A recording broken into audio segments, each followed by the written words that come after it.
সিলেটের শাহ আমানত বিমানবন্দর থেকে শাহজালাল আন্তর্জাতিক বিমানবন্দর ঢাকায় এসে পৌঁছার জন্য সেখান থেকে ফ্লাই করবে এবং তারপর সর্বোচ্চ 1 ঘন্টার মধ্যে এখানে এসে পৌঁছবে। এবং ঘড়ির কাঁটা ধরে যদি আমি বলি এখন 11:15 মতো বাজে। আমি ধারণা করছি যে 11:50 থেকে 52-র মধ্যে শাহজালাল আন্তর্জাতিক বিমানবন্দরে তারেক রহমানকে বহনকারী বাংলাদেশ বিমানের BG-202 ফ্লাইটটি এসে এখানে পৌঁছবে।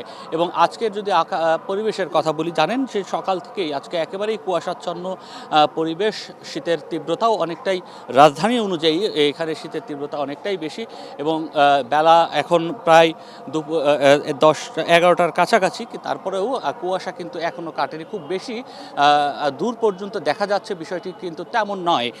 এবং এয়ারপোর্টের ভেতরে অন্যান্য দিন আমরা যেভাবে বিমান ওঠানামা সহজভাবেই দেখতে পারি, আজকে কিন্তু সেইভাবে দেখা যাচ্ছে না। অর্থাৎ দৃষ্টিসীমা অনেকটাই ছোট হয়ে এসেছে এই কুয়াশার কারণে। তারপরেও হয়তো কিছুক্ষণের পর যখন এই বিমানটি এখানে অবতরণ করবে তখন আরও একবার আপনাদের সামনে সেই ছবিটিও দেখাতে চেষ্টা করব। তবে এরই মধ্যে আমাদের কাছে নতুন আরও একটি নির্দেশনা নিয়ে এখানে আইনশৃঙ্খলা বাহিনীর সদস্যদের পক্ষ থেকে এসেছেন, যারা বলছেন যে এখান থেকে সরাসরি কোনো ধরনের ভিডিও ফুটেজ সম্প্রচার করা যাবে না। এমনকি এখানে কোনো গণমাধ্যম কর্মীদের, আমরা যে প্রান্তে দাঁড়িয়ে আছি রাজধানীর একটি হোটেলের ছাদে, সেখানে দাঁড়িয়ে থাকা যাবে না এবং সেই ধরনের একটি নির্দেশনা তো রয়েছেই। তারপরেও আমি আপনাকে বলে রাখি যে এই যে সড়কটি রয়েছে এয়ারপোর্ট সড়ক, সেই সড়কের সামনের দুপাশে আইনশৃঙ্খলা বাহিনীর সদস্যরা আছে এবং যে পরিবেশটি আপনি ইশতিয়াক ইমনের কাছ থেকে দেখছিলেন, তার একটি আকাশ থেকে যে ছবিটি দেখা যায় সেই ছবিটি আমি আপনাকে দেখাতে পারি যে দূর থেকে আমরা যতটুকু দেখছি যে এয়ারপোর্টের ওই মোড় থেকে কোনো ধরনের গণপরিবহন, ব্যক্তিগত পরিবহন একেবারেই আসছে না। কিছু সিএনজি, মোটরসাইকেল, মাঝে মাঝে দু একটি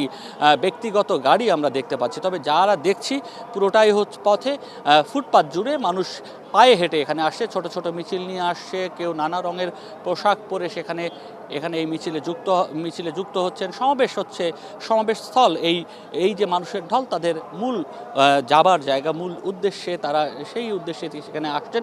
তবে আমরা দেখছি যে পুরো সড়কেই সেনাবাহিনী কিছু দূর পর দাঁড়িয়ে আছেন। মূলত তারা চেষ্টা করছেন কোনো মানুষ যেন মূল সড়কে নেমে না আসে, তারা ফুটপাত দিয়ে যেন হেঁটে চলাচল করে। তারপরেও বাস স্ট্যান্ডের যে পয়েন্টগুলো রয়েছে, যে পয়েন্ট, সেই পয়েন্টগুলোতে মানুষের চাপ আরেকটু বেশি। এবং আমরা দেখেছি সকাল থেকে কিছু পর সেনাবাহিনী এই পুরো সড়কেই মাইকিং করছেন যে কেউ যেন এখানে দাঁড়িয়ে না থাকে এবং তাদের যে গন্তব্যে যাবার যে জন্য তারা এসেছেন, যে যার গন্তব্যে যেন সেখান থেকে চলে যান এবং কোথাও দাঁড়িয়ে যেন প্রতিবন্ধকতা কিংবা মিছিল নিয়ে যেন না দাঁড়ায়। তবে আমরা দেখছি সকাল থেকেই বিভিন্ন প্রান্ত থেকে ছোট ছোট মিছিল নিয়ে এই যে এই সড়ক প্রদক্ষিণ করা হচ্ছে।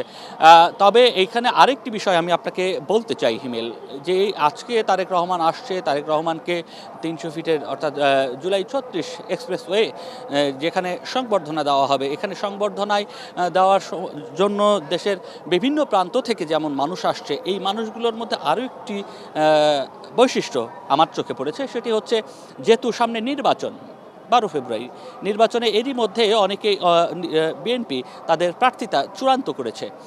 ওই সব প্রার্থী তারা তাদের প্রার্থিতা পাবার পর এখানে এসেছেন তাদের কর্মী সমর্থকদের নিয়ে, তাদের হাতে কিন্তু সেই ব্যানারগুলোও রয়েছে। অর্থাৎ তারেক রহমান যখন এই সমাবেশে বক্তব্য দিবেন কিংবা যখন আসবেন, তিনি যেন তার সেই সব নেতাকর্মীদের উপস্থিতিটি বুঝতে পারেন, সেটিও কিন্তু এক ধরনের, এই যে নেতাকর্মীদের এক ধরনের চাওয়ার জায়গা রয়েছে। অর্থাৎ আজকের যে সংবর্ধনা, এই সংবর্ধনা যে তারেক রহমানের জন্য সংবর্ধনা, আবার যারা নেতাকর্মীরা আসছেন তাদের উপস্থিতি জানান দেবারও একটি বিষয়, বিশেষ করে যারা নির্বাচনে প্রতিদ্বন্দ্বিতা করবেন। আর নিরাপত্তা ব্যবস্থার কথা যেটি আমি বলছিলাম, এর বাইরেও আপনি জানেন যে এখানে ঢাকা এলিভেটেড এক্সপ্রেসওয়ের সংযোগস্থল, মূলত সেখানেও আমরা দেখছি যে টোল প্লাজার পরে এখানে সেনাবাহিনীর সদস্যরা দাঁড়িয়ে আছেন এবং তাদের সন্দেহ হচ্ছে এমন যে কোনো গাড়িকে তারা দাঁড় করাচ্ছেন এবং সেখানে সেই গাড়িকে তল্লাশি করছে, একই সঙ্গে যারা যাত্রী আছে তাদের জিজ্ঞাসাবাদ করছে। এর সঙ্গত কিছু কারণও রয়েছে হিমেল। আপনি জানেন যে গেল রাতে মগবাজার ফ্লাইওভারের ওপর থেকে একটি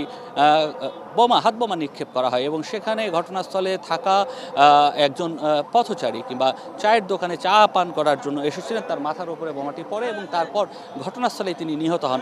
তো এই সড়কটি পুরোটি আসলে এক্সপ্রেসওয়ে রয়েছে, তো এক্সপ্রেসওয়েতে ওঠা এবং নামার যে দুটি প্রান্ত রয়েছে, দুই প্রান্তেই আমরা যতটুকু দেখছি যে সেনাবাহিনীর সদস্যরা আছে তারা তল্লাশি করে সেই সব যানবাহনকে কিন্তু উপরে উঠতে দিচ্ছে যদি তাদেরকে সন্দেহজনক কোনো যানবাহন মনে হয়। সেই ক্ষেত্রে এটিও কিন্তু নিরাপত্তার একটি বাড়তি অংশ, কেননা এই সড়কটি কিন্তু পুরো এই যে এয়ারপোর্টের পাশ দিয়ে গেছে এবং 300 ফিট কিংবা বনানী ঢুকবার যে পথ সেই জায়গাগুলোতেও কিন্তু এই সংযোগ রয়েছে। সঙ্গত কারণে যে কোনো অপ্রীতিকর পরিস্থিতি নিয়ন্ত্রণের জন্য আইনশৃঙ্খলা বাহিনীর পক্ষ থেকে এই ধরনের ব্যবস্থা নেওয়া হয়েছে। আর যদি আমি বলি অন্যান্য স্বাভাবিক দিনের চেয়ে আজকে যান চলাচল একেবারেই কম।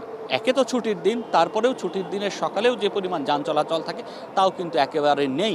কোনো ধরনের বড় বাস কিংবা বড় দূরপাল্লার বাস কোনো কিছুই কিন্তু এখানে ঢুকছে না। মহাখালী বাস স্ট্যান্ড রয়েছে, মহাখালী বাস স্ট্যান্ডের জন্য এখানে বড় বড় বাস কিন্তু চলাচল করে, আপনি জানেন, তারপরেও সেই বাসগুলো নেই। সঙ্গত কারণে আমরা ধারণা করতে পারি ঢাকার বাইরে অর্থাৎ উত্তরার ওপাশগুলো যে এলাকাগুলো রয়েছে সেই এলাকাগুলোতে হয়তো এই দূরপাল্লার বাস কিংবা বড় বাসগুলোকে আটকে দেওয়া হচ্ছে।